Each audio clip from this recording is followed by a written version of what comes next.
Magandang araw dyan sa inyo, saan man kayo ngayon, ingat-ingat pa rin tayo kung ano man yung mga ginagawa natin.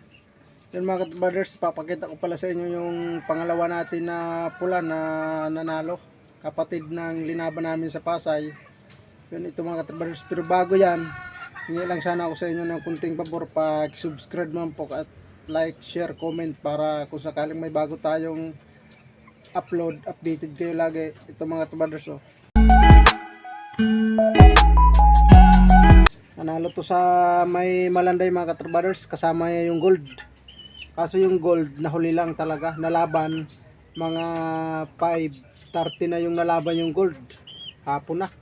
Tapos ito naman mga katrabaders, yung pula, maaga pa to na laban, mga 11:40 na laban to. Kaya inuna ko na to, inuwi dito mga katrabaders nang nanalo na siya para gamutin. Yan itong pula.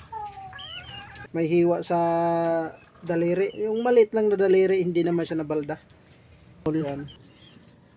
Maganda mamalo at saka may kiskis, magandang galaw. At saka lahat nandito na. Umuupo rin itong mga katrabalos pag nakakapit. Talagang hindi iiwanan ng kalaban. Yan. Malakas to sa taas mga katrabalos at saka talagang masasayahan kapag nakita mo ang laro nito mga katrabaders. Ang resulta ng laban namin sa Malanday. Yung gold naman mga katrabaders, hindi ko lang pinipirsa kasi may sugat dito mismo yung gold dito. Hiwa to dito. Pero yung hiwa niya parang patusok. Kaya tinahi ko, inabot yung butsi ng gold mga katrabaders. Yun lang ang sugat niya. Yan mga katrabaders. Yung ang ating mga alagang manok.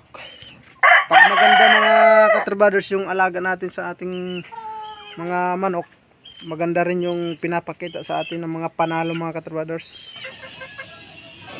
Ayan, mga patol-patol din yung pakpak nito.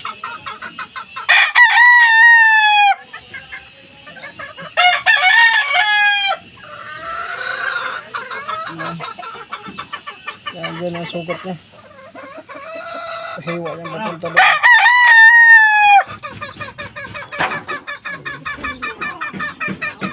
May kiskis din to mga katrabaders. Umuupo rin to.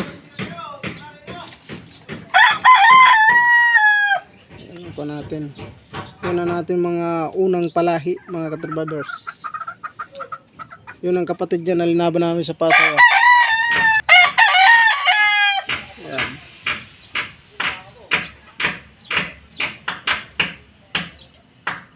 Kaliri lang ang sugat yan mga katrabaders.